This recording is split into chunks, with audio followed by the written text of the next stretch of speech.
folks, what's going on?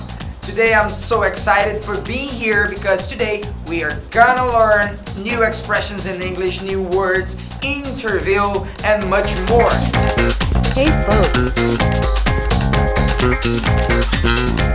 what's going on? English time. Tongue twisters. Well, people, today I will tell you what's the difference between the words borrow and lend. How can I use borrow and lend? And when can I use borrow and lend? Actually, they have the same meaning. They have the same translation, but we use them in different ways. Bom, gente, a gente usa a palavra borrow e lend com a mesma tradução, da mesma forma, mas elas têm suas particularidades. Por exemplo, borrow é pegar emprestado e lend é emprestar.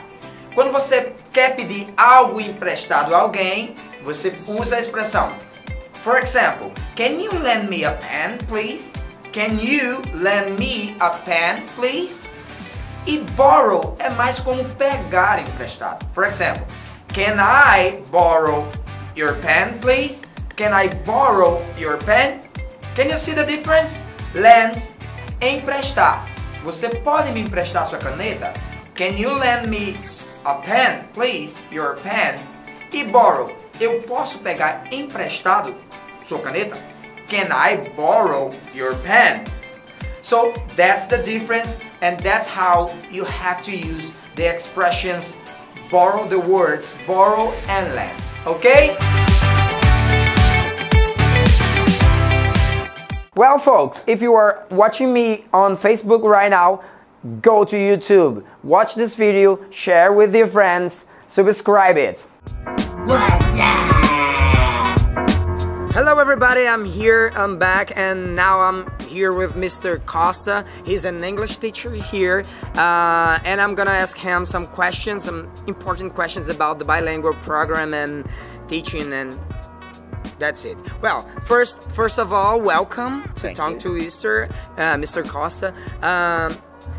Mr. Costa, how is the experience for you of teaching in a bilingual program? First, I'd like to say that it's incredible because it's something totally new from what we have seen so far in schools, and we see that it's different and also challenging because of the same reason. It's something new, and we know that when you have something new, it's a challenge for everybody, but it's great. It's a great experience. Alright, so what is the biggest challenge in your opinion? Well, as you know, the schools, they are very used to the traditional way of teaching, and so they are accustomed to that. And when you have something new, it may be challenging and all that. But as I told you before, it's something that we are building everybody together, doing a very great job. Yes, okay. So tell us some positive points about the bilingual teaching and negative points about the bilingual teaching.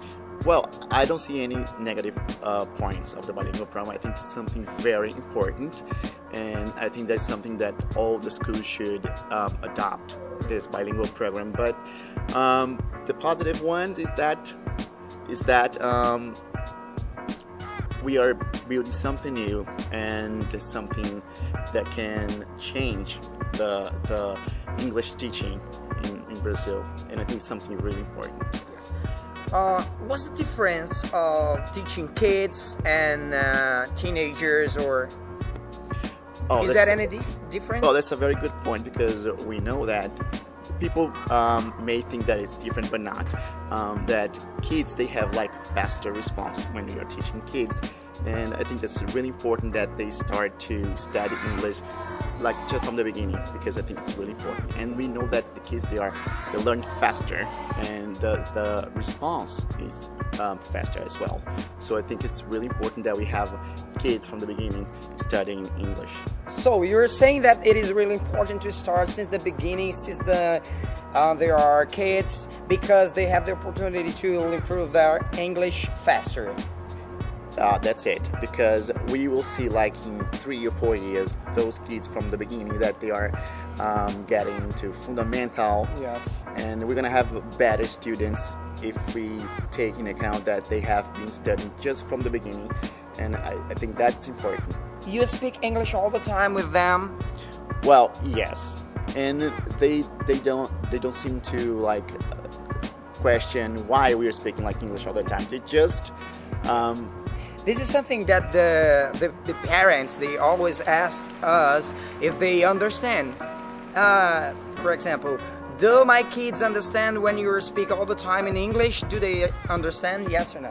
Yes, and it's incredible because they just don't question what we say in English. They just follow the commands, and that's yes. fantastic. Yes, they don't try to translate to Portuguese. They just understand in English. Or sometimes you... Well, the little ones, yes. The very little ones, they just don't question. They just follow your commands and they just go with the flow. Yes, and that's the right way to learn foreign language, right? Yes, yes. You just have to immerse yourself in that context, and that's really great. Well, guys, that's it. It is over. Thanks for coming, Mr. Costa. Thank you. Thank you very much, and I'll see you around. Bye-bye. Goodbye.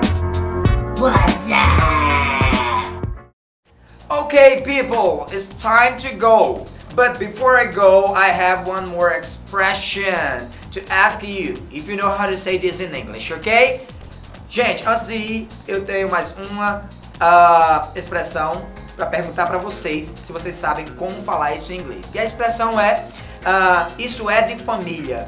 Você sabe como falar isso é de família em inglês? Se você sabe, deixa seu comentário aí embaixo do vídeo, ok? E o próximo programa eu falarei pra você como se diz é de família em inglês, ok?